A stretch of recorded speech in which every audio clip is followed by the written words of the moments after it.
네, 김영환입니다. 같이 말씀 묵상하겠습니다. 모든 거에는 다 목적이 있죠. 마이크는 마이크의 목적이 있고요. 안경은 또 안경의 목적이 있습니다. 2012년에 구글이요, 안경을 만들었는데 조금 특수 안경을 만들었습니다. 안경으로 문자 메시지도 읽고 채팅도 하고 사진도 찍고 뭐 여러 가지 내비 기능까지 넣어서 이제 고급 안경을 만들었습니다. 근데 그 당시 이 가격이 1,500불, 그러니까 우리나라 돈으로 한 200만 원 정도, 네, 가격이 나갔는데요. 이게 잘 좀 나가는 듯 했는데 문제가 있었는데요. 이게 뭐가 문제였냐면 극장에서 영화까지 다 녹화할 수 있는 기능이 있었던 거예요. 그래서 이것이 잠시 중단됐다가 다시 이제 이런 안경이 만들어지고 있는데요. 오늘 본문에 보면은 하나님이 이제 성막을 짓게 하시고 성막 안에 섬기는 사람이 있는데 그 옷을 입도록 하시는데요. 그 옷이 보통 옷이 아니었습니다. 그 내용을 같이 한번 살펴보겠습니다. 출애굽기 28장 15절에서 30절까지의 말씀입니다. 먼저 이 15절 말씀 같이 읽어보겠습니다. 너는 판결 흉패를 에봇 짜는 방법으로 금실과 청색, 자색, 홍색 실과 가늘게 꼰 배실로 정교하게 짜서 만들되, 이렇게 말씀하고 있는데요. 이 대사장이 입는 옷은 에봇, 그리고 흉패가 있고 또 에봇 받침 겉옷이 있고 정금으로 만든 패가 있고 관이 있고 반포가 있고 속옷이 있고 배의로 된 고이, 그런 여러 종류의 이 옷과 관련된 장식구가 있는 거죠. 하나님께서 특별히 이제 옷에 또 판결 흉패를 달게 하셨는데요.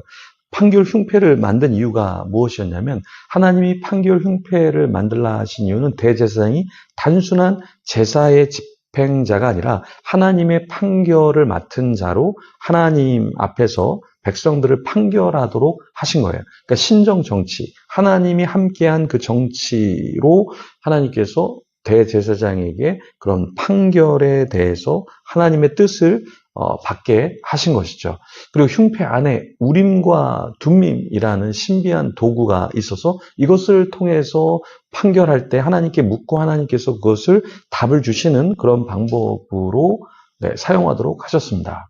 자, 여기에 하나님이 그냥 직접 말씀하실 수 있는데, 하나님께서 이 흉패를 만들도록 하시고 우림과 둠밈을 그 안에 두시고, 그러면서 하나님께서 이 백성들을 통치하는 것을 대제사장을 통해서 이루게 하신 것이죠.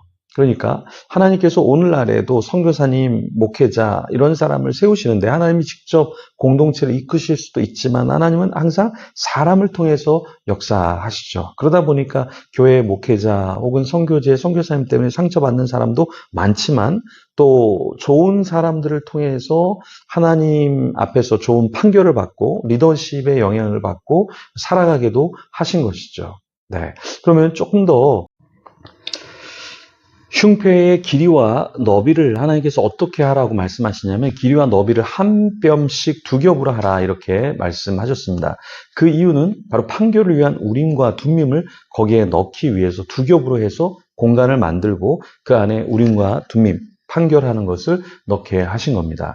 한 뼘씩으로 네모 반듯하게 하고 그것에 보석을 달되 가로에 3줄, 세로에 4줄, 이렇게 이 이미지를 보시면 알겠지만 이런 모양으로 보석을 달게 하신 겁니다.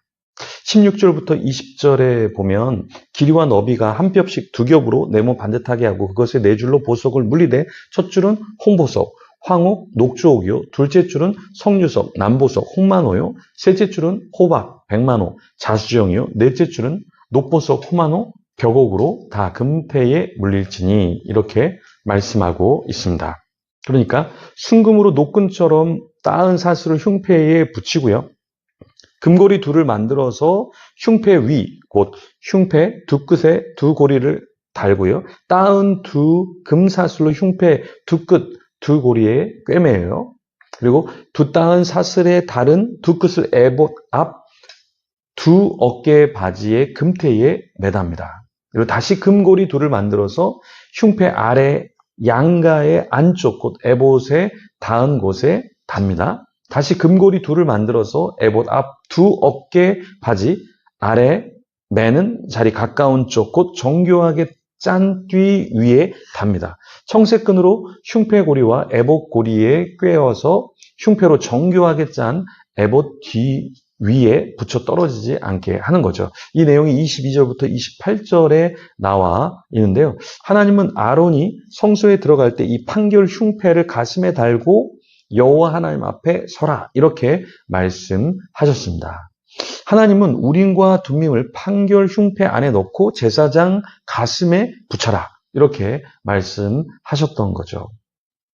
자, 그럼 여기서 조금 더 우림과 둠밈이 무엇을 의미하는가 좀 말씀을 나누도록 하겠습니다. 우림, 둠밈 이것은 무엇이냐면요. 하나님이 재판할 때 사용하라라고 이렇게 주신 것인데요.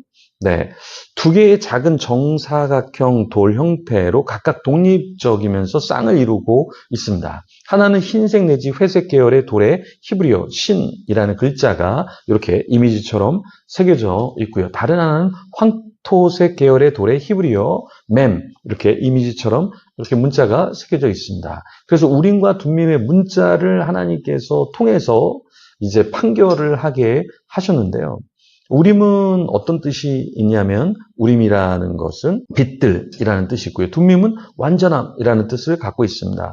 그래서 하나님이 이것을 통해서 이제 신적인 판결을 하시는데요. 하나님의 뜻을 물을 때 이 제사장이 이것을 꺼내어서 어떤 판결을 하나님께서 하셨는가?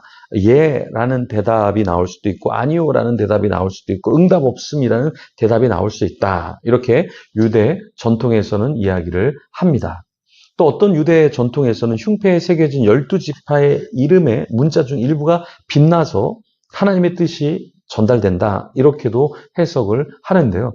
이것이 어떻게 사용되는지 성경에서 구체적으로 이야기하고 있지는 않습니다. 근데 유대 전통에서도 우림과 둠밈이라는 것이 있었고 이것이 판결에 사용됐다라고 적혀 있는 거죠. 어쨌든 여기서 우리가 알 수 있는 것은 하나님이 직접 통치하실 수 있지만 제사장을 통해서 판결을 하게 하셨고 하나님의 뜻을 전달하셨다라는 것입니다. 우리도 하나님의 뜻을 알고 싶죠. 우리 오늘날은 어떻게 해야 될까요? 우림과 둠밈이 없는데 우리 어떻게 해야 될까요? 점을 쳐야 될까요? 네.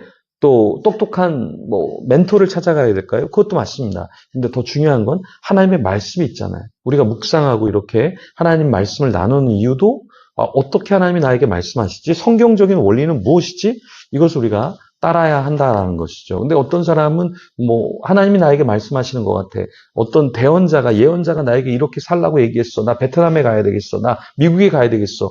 이거는 성경적이지 않을 수 있다. 인간적인 소리일 수 있다라는 거예요. 요즘에 어떤 교회는 어린아이들이 막 밤중으로 나와갖고 제가 이런 꿈을 꿨어요. 이런 환상을 봤어요. 천국에 갔다 왔어요. 이렇게 이야기하는데 잘못된 분위기 속에서 자기가 보지도 못한 걸 혹은 꿈꾼 거를 그냥 하나님이 주신 계시라고 막 이야기할 수도 있다. 이건 조심해야 합니다. 네, 우리 이미 하나님께서 하나님의 말씀으로 우리가 어떻게 살지 알려주셨잖아요. 그 말씀을 묵상하고 깨달으면서 그 성경적인 원리로 살아가도 충분히 우리가 복된 삶을 살 줄 믿습니다. 우리 이 시간에 하나님의 뜻이 무엇인가, 또 하나님이 나를 통해서 어떻게 역사하실 것인가 기대하며 감사하며 기도하며 하나님 앞에 나아가겠습니다.